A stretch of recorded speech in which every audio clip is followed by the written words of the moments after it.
সচিবালয়ে আগুন গভীর ষড়যন্ত্রের অংশ।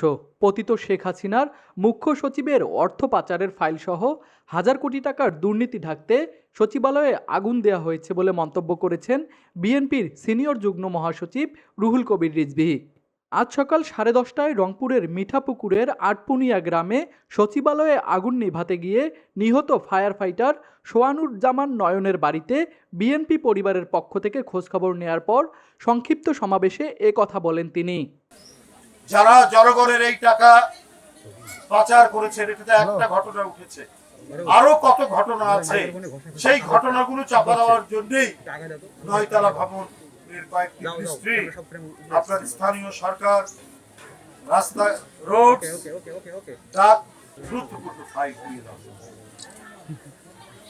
এর মধ্যে যে কত করাপশন, কত দুর্নীতি, কত হাজার হাজার কোটি টাকা পাচারের যে কাহিনী ছিল, সেটা যাতে আপনার আলোর মুখ দেখতে না পারে, সেই কারণেই চক্রান্ত, এই ষড়যন্ত্র করা হয়েছে।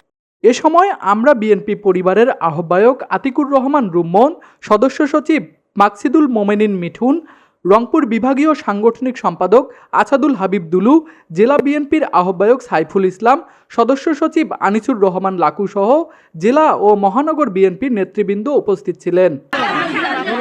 তুষার আচার্য, ডেস্ক রিপোর্ট, RCTV।